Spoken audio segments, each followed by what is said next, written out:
Ohio Farmhouse. It's July and I am outside today. We're going to be planting the fall garden. I've already started, so I'm already filthy, and I just wanted to kind of bring you along and explain the things that I'm planting today, why we start planting now. A lot of people really think that you need to start your garden all the way back when the weather is cold and you're sowing your seeds indoors. And while that's really important, it's also important to start seeds all throughout the season. And so July is a really big month for starting all of your cooler weather crops that you're going to start harvesting come like September and October. We know what we have, let's hold on tight. Found what we're looking for in life. Call us crazy, but things are finally right. With you and I, the future is bright. Today I'm going to be planting things that are not only going to help me extend my growing season, but it's allowing me to extend the season in which my produce lasts. So a lot of the things like squash and corn, we're going to do a second round of this so that we are much further into the season, and it's going to take us even further into the winter with the food source that we're having. A pea. When you're trying to decide what can still go into the garden this late in the year, really you just need to look up on the internet. You can do a little search and find out by zip code when your first frost date is. So I did a little search on mine, and our very first frost is going to be October 1st. So that means from right now, the middle of July, until October 1st, I have around 75 days, give or take, so that I can kind of plan accordingly what is going to have time to grow. Some seed packets don't do as great of a job of explaining everything on the back of them, but this is a really good example. If I can, there we go. If you take a look on here, it's actually going to show you exactly how many days until harvest. So this is, these are colorful beets. On here this says that I have 70 days to harvest. So that's going to be cutting it a little bit close, but I'm willing to take that risk. And a lot of these cooler weather crops, even if it does get some frost on them, some of them are going to do just fine. So I jotted down really quickly a list of some of the things that I thought that I could still get into the ground before October 1st to get that harvest off of them. So I'm still going to be putting into the ground carrots, some yellow neck squash, zucchini, possibly some broccoli and cabbage, cauliflower, radishes, beets, some bush beans. I'm going to, I think, try to expand some of my lavender, spinach and lettuces and all of those things. So there's still a ton that can go in the garden right now and give you a really significant amount of food. So I am, even if it's more food than what I can give to my family or that I even have time to preserve and save, a lot of these things can be easily just given to our farm animals. And so we're growing just an abundance, and whatever we aren't going to consume ourselves, we're going to be feeding to the animals. So we're just putting in as much as possible and trying to really maximize what growing space we really have right now. I have a raised bed that I never got around to planting in the spring, and so this is the perfect spot for me to put a bunch of radishes. I'm going to fill this thing entirely with radishes, which seems over the top because only some of the kids in our family enjoy radishes, and they're just not heavily consumed around here. But they are really well liked by the animals, and so I'm going to go ahead and plant this completely full. I'm going to pull out what I need. Radishes are actually pretty interchangeable with a potato. A lot of times if you're going to put them into a roast, sometimes I'll throw them in there in the place of or in addition to some potatoes, and sometimes the kids can't even tell the difference. It's really kind of a unique feature about radishes. This bed right here was set up with hugelkultur, which basically means that this is filled with logs and mulch and topsoil and leaf mold, all kinds of things that just kind of build up the soil health, and all of that stuff is just breaking down and really creating a really rich soil for me. So it's all set up and ready to go. I'm just going to plant these. They only go in about 1 inch apart, and I think that I can really maximize the space and get a lot of radishes growing. Something to be really cautious of when you're planting a fall garden is that it's hot outside. And so where in your spring garden, when you're starting seeds indoors, you really have more temperature control. You can go ahead and direct sow, but you need to be really careful that you're either in an area that is pretty shaded or that you have the ability to cover it with some shade cloth. A lot of people really prefer to start their seeds in a seed tray, even if it's sitting outdoors. That way they can move it readily into a shaded area and then bring it back out into the sun. Now this bed is something that already is shaded for part of the day all throughout the year, so I think I'm good to go for the radishes. But something to consider also is that because of that warm air and the wind, it is going to dry out your soil much more quickly than if you are indoors. And so you need to really make sure that these are watered in really, really well, and that you're watering them consistently. The trick with starting seeds is that the water moisture level has to be consistent. If you're watering and then allowing it to dry completely out and then you're watering it again, it's really difficult for those seeds to germinate well.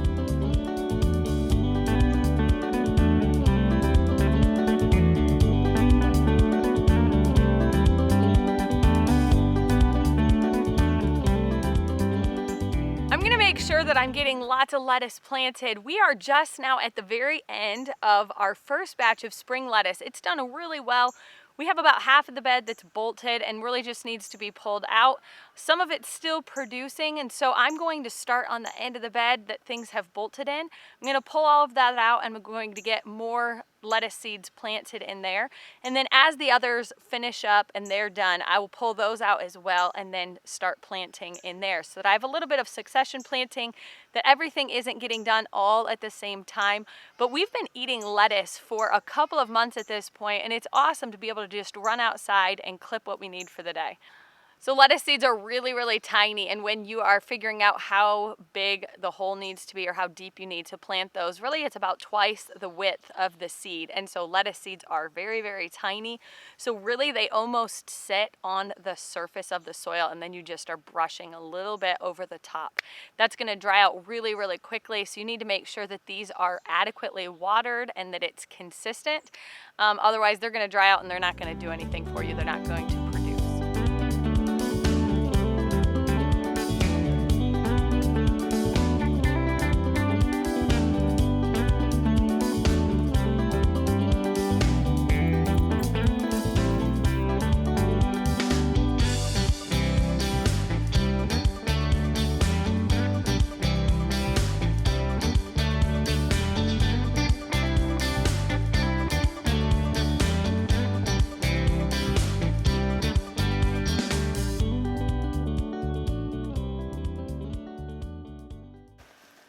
All right, it's pretty clear that my snap peas are done.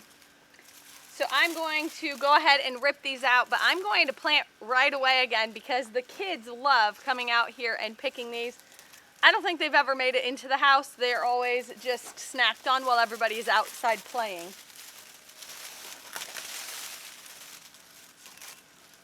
So snap peas and snow peas really are pretty effortless on my part. I feel like I can just put these in the ground, water them periodically, and they kind of do their thing. They're very easy and hardy. They do what they're supposed to do. And then I just make sure that they're trellising up the cattle panels that I have.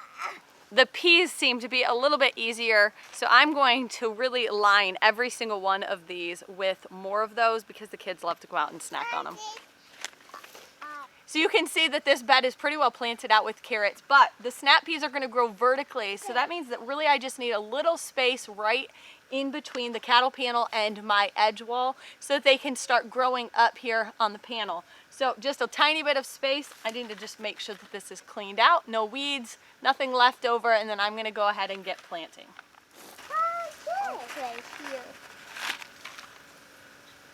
Snow peas are a little bit bigger, so these get actually planted in the ground about 1.5 inches down. So I'm just going to use my finger, poke it into there, and drop them in.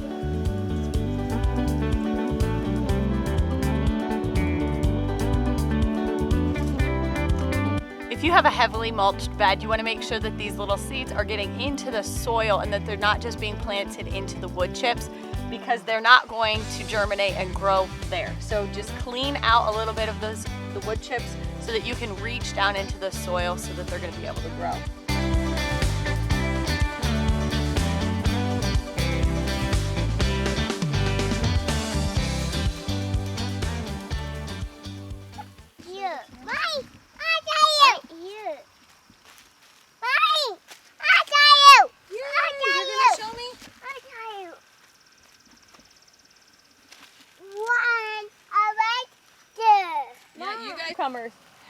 I don't know about you, but zucchini and yellowneck squash always produce far more than we need. And so this year I wanted to stagger some of our planting. So I do have a handful of plants growing right now, but it's one of those things that's a little bit more difficult to preserve unless you're going to just like shred it and put it into the freezer. I mean, there's a handful of things that you can do, but it's not really something that I normally can. So I'm going to go ahead and get more zucchini growing. There's always a chance of disease catching up to these guys too. So in order to make sure that I have plenty of it, I'm going to get a few more zucchini and yellowneck squash in the ground as well.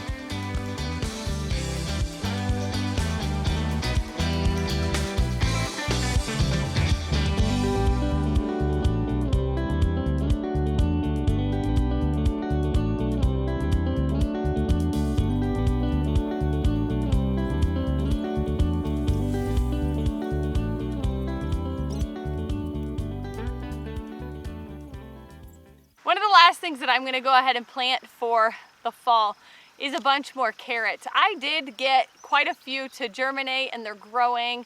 They're not quite ready yet, but our family can go through a serious amount of carrots. Now they're a little bit finicky to grow, so they're one that they definitely need to be kept moist.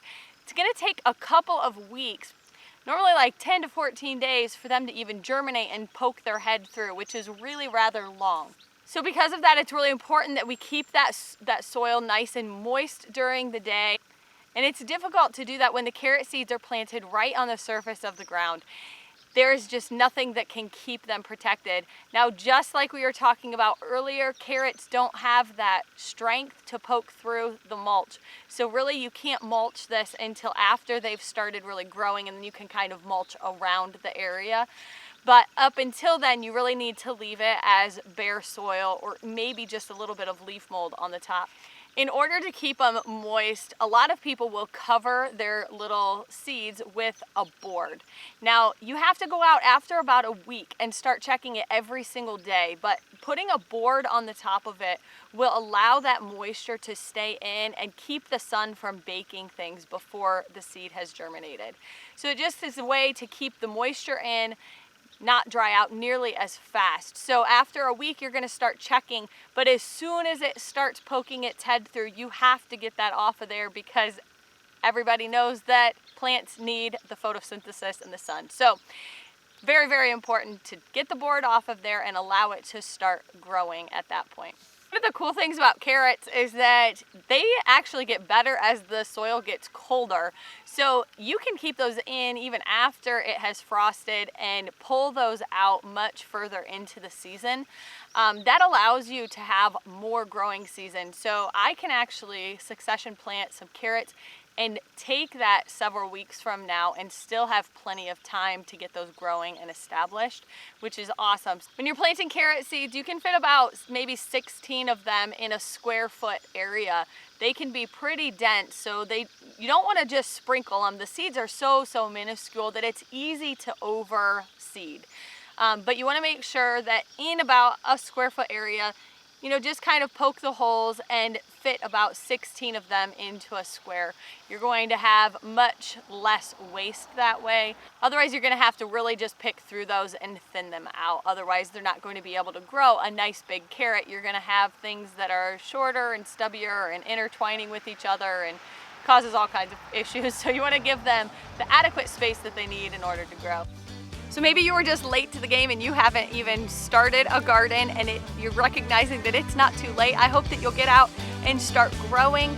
If you have stuff in the ground already, I just hope that this encourages you to get out and get a second planting going so that you can produce even more food for your family. Fall gardening can be such a blessing, and so I hope that you will get out and give it a try. I'll see you next week on This Ohio Farmhouse.